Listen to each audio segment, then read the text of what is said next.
Hi everyone, welcome to another video. In today's video, I'm going to walk you through a step-by-step process of how you can increase your focus as well as motivation. This is going to be a two-part series. So part number one is going to be focused around increasing your focus. And the second part is going to be increasing your willpower and motivation. So without further ado, let's just dive right into it.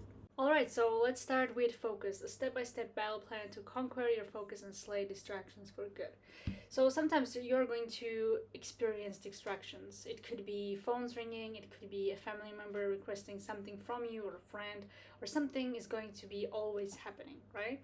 However, there are some ways that you can make sure that you go around it so you avoid as many distractions as you can. Now, when talking about distractions, we had two types of distractions. We're going to be talking about this in this focus series, but essentially we have distractions that are external and internal, right? So with this guide and with the overall focus optimization, you want to make sure that you can optimize anything that is in your control. Sometimes you cannot influence things that are outside, so the only thing that you can influence is the thing that you control, right? And also you can prepare in advance for those distractions. So let's just discuss the tip and advice number one, which is optimizing your environment so you can make it distraction free. So this means putting your phone on an airplane mode, hiding it somewhere in your drawer, or even outside of your working space. If you're working from home, hide it in the kitchen. If you're working in an office, put it somewhere in a drawer or somewhere where you cannot reach it and see it. When it comes to working, you want to work from one screen, one tab, and work on the one task that you plan in advance, okay? And make sure you have a clear idea of what you're going to try to accomplish during your deep work session. So before sitting down behind your desk and doing your work, you have to make sure you have this one idea, one task that you need to do.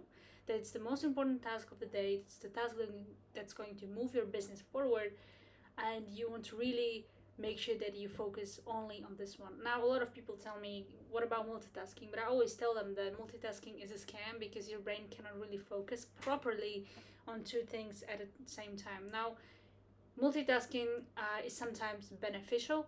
For example, when you're walking outside and you play a podcast, that makes a lot of sense because you are not wasting, you're not spending energy on complex tasks.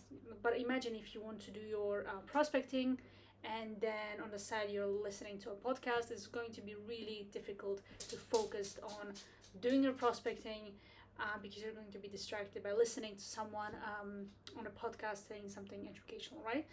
So next thing, you want to clean your workspace. It's hard to focus in a messy environment with things all over the place. So make sure that you have clean space, no dust on your table, no things around. Like, make sure that you have everything organized so you can sit in a clear environment. And that will also stimulate this idea that everything is organized, everything is clean, so will your mind. Okay, so that was about optimizing your environment and making it distraction free. Now let's talk about blocking every website that might distract you. Now, you are a business owner, you're an online business entrepreneur that works, on social media. You can work on Facebook, Instagram, LinkedIn, you name it, the best, right? But essentially, these sites are social media sites that are usually very, very distracting.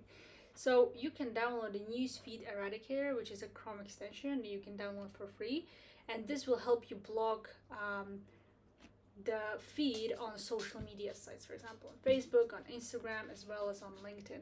And that way you're not going to be distracted by other people's posts, stories, and pretty much everything as well. Now, also, you can use this app. This is also a Chrome extension called Stay Free, and you can pretty much block any site and put it on a blacklist. So it's similar to Newsfeed Eradicator, but you can put, for example, Twitter, Reddit, even like Medium.com, whatever distracts you, right? You can put it on a blacklist. And after some time, you can allow yourself to get it unblocked so you can access it. But essentially, this app, Stay Free, will block the whole site. Okay, let's talk about music. A lot of people play music when they're trying to work. Now, music is great, right? But try not to listen to music with lyrics. When I was, for example, doing prospecting, when I was doing really complex tasks for my business, when I played a music, for example, like lyrics music, there was any genre pretty much. I got super distracted because I started to sing the lyrics. I started to, be super distracted, and I couldn't focus on doing my prospecting, on recording or writing, whatever that was, writing content piece, you name it, right? So lyrics are going to distract you, and you don't want to end up singing and dancing during your deep work sessions. That's literally the opposite of you are trying to achieve with music, right? Instead, play classical music or binaural beats, ideal with 40 hertz gamma. This type of music really stimulates the brain, and it stimulates your brain to increase your focus, pretty much the most. But you're okay if you play any binaural beats. But this one right here, you can find it on free on YouTube, is very very great. Now for better focus, you can put on headphones. If you have noise cancelling headphones, that's even better because you will be in the zone, and you will have the better experience working. The same applies when you're reading. If you have also like meditation, if you have headphones in as well as noise cancelling headphones, it's just you and your work. There is no outside noise, and that will help you focus better. But if you don't have any noise cancelling headphones, any headphones will work as well. Now, write down on a piece of paper or a Google document anything that you think might distract you during a deep work session. So this is connected to what I pretty much mentioned in the beginning. Like, you want to prepare in advance to all of those distractions, right? This also includes anything internal. Now, internal distractions are usually our thoughts, our limiting beliefs, and fear that appear while trying to work. For example, you for sure know these times when you're trying to work and all of a sudden your mind starts to talk to you, and your mind starts to give you these ideas. For example, let's just take a break and go outside. Let's just click off and turn YouTube for a second, just to, it's a break time. I deserve it. Your mind is your thoughts are trying to control your behavior, your actions. And these are called internal distractions. These look harmless when you're trying to focus. However, this could be the biggest distraction. So forget about notifications, forget about seeing someone else's post on Facebook feed. Internal distractions are, in my opinion, very, very destructive, even more than some external distractions. So if you're trying to, for example, write a post on Instagram, and then you start coming up with all those limiting beliefs about how nobody's going to read it, how nobody's going to care about your content, you may not end up writing this post. This also is connected with like a mindset work, as well as like limiting beliefs and your identity. But essentially, it also plays a huge role in a focus, right? So all of those limiting beliefs, the thoughts that you have, all of those internal distractions are trying to stop you from taking the action that you know that you have to take, because they're going to limit you in a way. So this means you have been distracted by your own mind, all right? So once you write everything down on a piece of paper or inside a Google Doc, you can reverse the limiting beliefs, you can work on them, and the thoughts and everything that might be stopping you from taking the action and staying focused. So sometimes you're not sure what thoughts are going to pop up in your head when you're working, but usually the thoughts are going to repeat themselves every single day while you're trying to work. So what I really suggest, what I've done as well, is to grab a piece of paper or a Google Doc and write every single thing that you think that could, appear when you're trying to work. Also look at the past 7 days. What were the thoughts that you were thinking about when trying to work? For me, when I was, doing prospecting, for example, and sometimes even to this day, I get distracted because we're human beings, right? So what I've done is that I pretty much noticed that I sometimes click up to YouTube and watch a video, educational video, right? But that's not what I wanted to do, and that kills my focus. So I made sure that I write it down as a behavior that I want to change, as a thinking pattern that I want to reverse and adjust, and I replaced it with something that is better for me. So I became aware of the problem, and then it was easier for me to solve the problem once I understood what the problem is, right? That's why most of the things we do every single day are subconscious, but once you make them conscious, it's easier to adjust.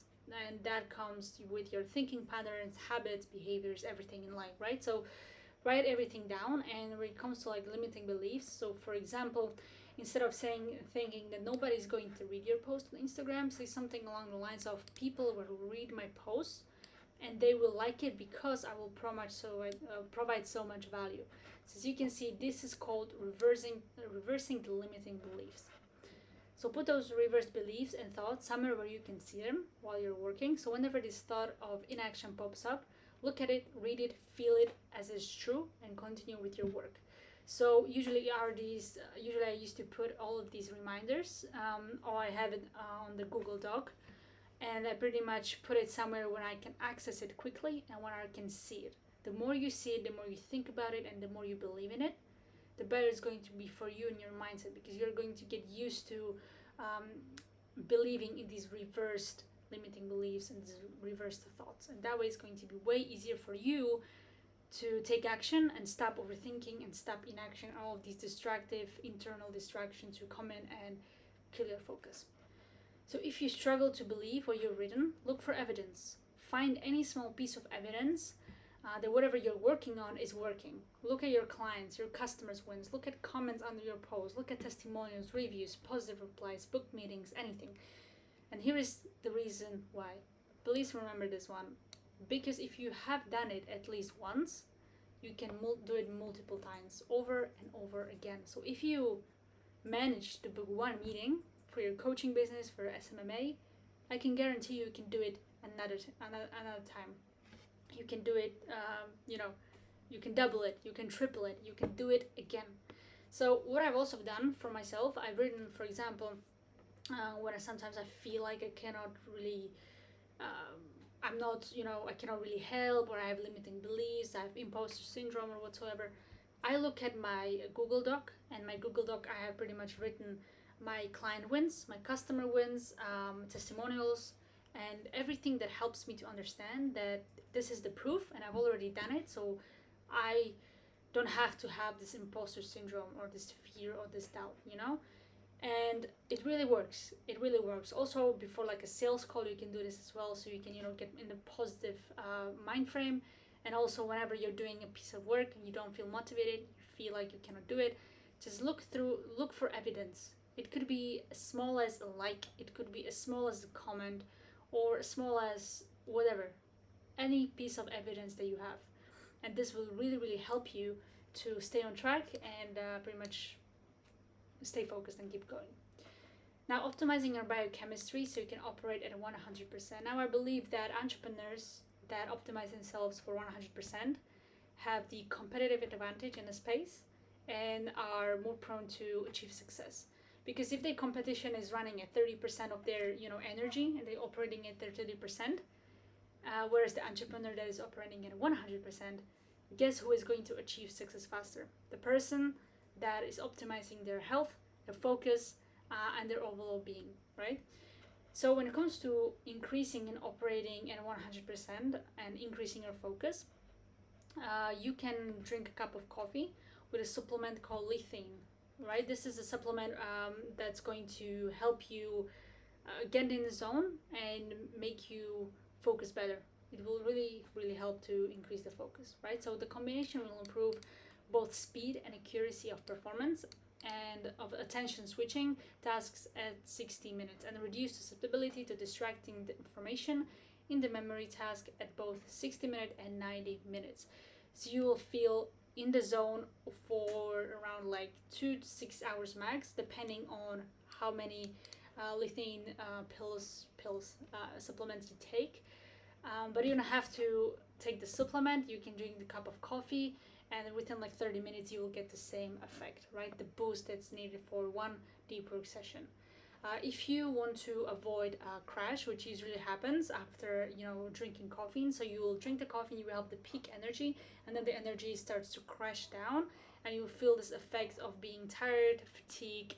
You maybe have like low blood sugar levels, and everything's going to be quite the opposite than what you felt at the beginning of drinking the coffee. So in order for you to overcome this crash, try something called bulletproof coffee. Bulletproof coffee is coffee coined from Dave Asprey, biohacking genius pretty much, and he invented this bulletproof coffee recipe, which is brew yourself a cup of coffee, add a tablespoon of ghee butter or any grass-fed butter that you have, a tablespoon, and also a tablespoon of MCT oil, and together blend it, and you can drink it while you're working, and that way you're going to avoid the crash. After you drink the coffee, you're going to feel full, so you're not going to feel hungry, tired, and you can be focused better.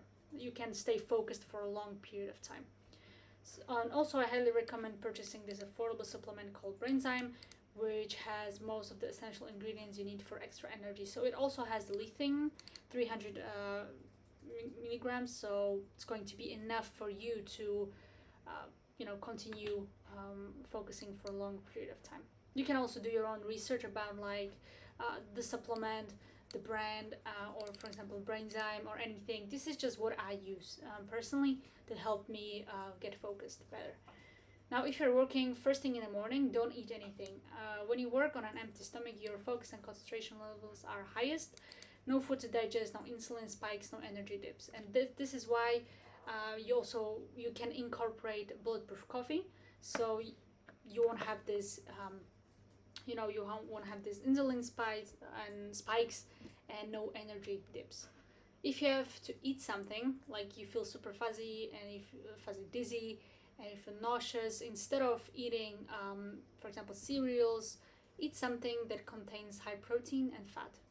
You want to avoid carbs because of the insulin spikes and because of the sugars, right? So you aim for eggs, aim for avocados, and foods like these.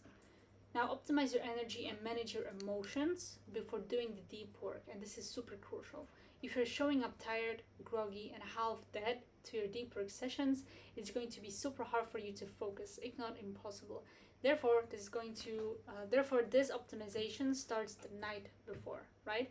So, what I mean by night before, you want to get at least 7 to 9 hours of sleep. But before doing that, make sure you figure it out what your chronotype is, right?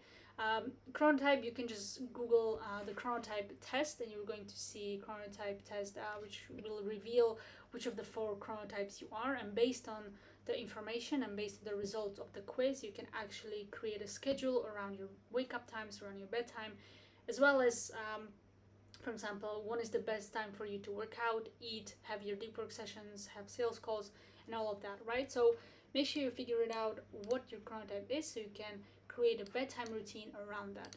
Now, be consistent with your bedtime routine as well as wake up time. Sometimes the hardest part is to make sure that you go to bed every single night at the same time, because wake up time is very easy. You put an alarm on, and once the alarm goes on, then you wake up, right? But you have to be consistent also with your bedtime routine.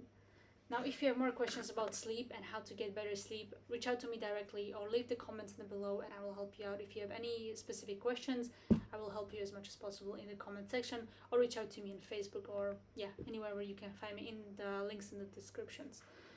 Now, when it comes to your emotion management, you don't want to show up to your work angry, sad, or frustrated. You don't want to be super happy, and you don't need to be super happy and jumping out of joy, but your mood has to be, or should be at least, stable, neutralized, right? So if you find yourself struggling to calm down, do a quick 10-minute calming meditation and breathwork exercises. So it's very easy to find these. You can just download an app called Headspace or Calm, or you can just go on YouTube and type like calming meditation or guided meditation 10 minutes or whatever, and you can just sit there, breathe, and that way you're going to be in the neutral state. That way you can pretty much sit behind your desk and work. Because if you're angry, what anger, sadness, frustration, and anxiety does to your brain is it creates this fight or flight scenario, which is pretty much your brain thinks like it sees danger because you're getting anxious, you're getting angry, you're getting sad, you're not yourself, you feel all of these negative emotions, so your brain thinks that there is some sort of a threat or a danger nearby, so the brain tries to protect you, and your cortisol levels, which is the stress hormone, increases, your heartbeat also increases, and that way it's going to be really difficult for you to calmly sit behind your desk and do prospecting or record Loom videos. It's going to be impossible because your biochemistry is in this danger zone. So you have to calm yourself down by doing a meditation, breath work, going outside for a quick walk, or journaling. And that way you can calm your mind and you can pretty much get out of that danger zone that you entered in the first place. So by now you should be optimized, as well as your environment should be distraction free. It's time to focus. During your focus time, there might be internal distractions. They might destroy your focus. And it's going to happen, and that's okay. You're a human. Things happen. So just be aware of them as much as possible. And also those distractions you are going to cause yourself, such as grabbing your phone without really having a intention to access your social media, are going to be the worst for you, because it's going to take around 20 to 30 minutes to refocus, right? So for example, if someone distracts you, like a coworker or a family member, who enters your room and try to ask something or request something from you, once they ask you a question, once you have the conversation and they leave the room, within 6 to 10 minutes you can regain your focus. But if you distract yourself by clicking off the YouTube or grabbing your phone and going on social media, it's going to take you 20 to 30 minutes to regain that focus. That's lost, like half an hour lost, because you had this urge to grab your phone. So here's a quick and helpful exercise you can do whenever you're working and you have unwanted thoughts popping up and you just want to get rid of them and you don't want to react to them. So let's picture a scenario. You're working fully optimized, you've done everything I've mentioned above here in these points, but all of a sudden you get bored. You start thinking about whether you should take a break and watch this new YouTube video from your favorite YouTuber that you pretty much saved for later. Usually what we do on autopilot, we go here, we click the add button, and we exit the current browser and we open a new browser and we start typing YouTube, right? And the more we do it, the more it becomes a habit. And you don't want to do that. You don't want to fall for urges and distractions every time they pop up in your head, because that makes you reactive. When you want to program yourself to be proactive. That's what successful people do. Pretty much successful people are all proactive instead of reactive. To make sure you resist those urges, you want to first stop everything that you're doing. Whenever the urge comes or any distractions, you want to stop working in that particular moment. So just, sit, don't do anything, and then close your eyes and take a deep breath. Hold for 3 seconds, release for 3 seconds, and repeat this 2 more times. While you're doing this breath work, focus on your breath, nothing else, just on your breathing, okay? Focus on your chest and from where the breath is, rising, and focus, for example, on your lungs and also on your breath as you exhale. This is the only thing that you should be doing, so focus on your breathing. Third, realize that you have this urge, but don't do anything about it. Don't judge yourself. If you have this urge, when you have closed eyes and you want to click on that YouTube video, just don't judge yourself. Like, don't start this negative self-talk. Just sit and observe. That's all you do. Just with your eyes closed, observe what's going on inside your body, inside your head, and what are your thoughts. Next, you want to ask yourself, what would a 10K per month, your name, so for me, what would a 10K per month Miriam do at this moment with this distracting thought in her mind? It doesn't have to be 100K per month. It can be anything that you desire and you work towards. It could be 20K per month, it could be 1 million a month, whatever it is. It doesn't have to be financial whatsoever, okay? The 2.0 version of yourself that already has what they want. That's the most important thing. Now, by asking yourself this question, you are dissociating yourself, your current self, from your current reality. And you're channeling yourself to your ideal future self, the 2.0 version of yourself, and to your ideal future, right? The more you think, feel, and behave like the person that you need to become in order to achieve your goals, you will eventually become them. And whatever vision that you have in your head, whatever vision that you read about and seek, it's going to eventually happen as a byproduct of you becoming this person that is capable of achieving those dreams and goals, right? And that person need to have like some sort of a list of characteristics and traits they follow. For example, being focused, or having routines, or having systems, and all of that. A person you need to become would not fall for the distractions and urges. That's very obvious, right? So neither will you. Once you have a clear idea of what the answer would be like and what would the higher future self, the 2.0 version of you, do in that particular moment, you know the answer. And you act like the 2.0 version would, okay? And then you open your eyes and you continue with your work, and you will notice usually the urges are gone. Now, this could be maybe a little bit complicated, but if you have any questions about this identity shifting process, feel free to reach out or leave the comment below and I will explain in more detail. Another thing that may happen when you're working and focusing on one task in front of you, you may have these ideas coming up. You may have these different, for example, you're working and all of a sudden you get this idea of this particular content that you want to record, or this I don't know, outreach strategy, or this and that, right? This is completely normal. These ideas will come to you, and there's a way to deal with them. Instead of falling for the urges and being reactive and immediately stop doing what you're doing and falling for those ideas, instead you want to write it down somewhere else. You on a piece of paper, or you can open a notes app on your computer and you write it down. And once you do that, you forget about it and you will continue with the task, and then you will revisit the idea that you have after you're done with the task. So remember what I told you here in the beginning. You don't want to multitask whatsoever. Okay, so make sure you write it down and revisit it once you're done. And fun fact: when I was writing this document that I'm presenting to you right now, I had this idea pretty much about this whole concept, and it popped up in my head. So I opened Google Keep and then I written it down. And once I finished one task, I went back to it and then I added this section into this document. So yeah, no multitasking, no shifting focus. So yeah, guys, that was everything. It's a bit longer, but it's part one, and so it was about optimizing your focus and making sure that you have everything optimized externally and internally for the deep work sessions and for the highest focus that you possibly can have. So if you like this video, hit the like button, hit the subscribe button as well, and I will be posting the part 2 very soon, so you can check it out as well. Thank you so much for watching, and see you in the next one.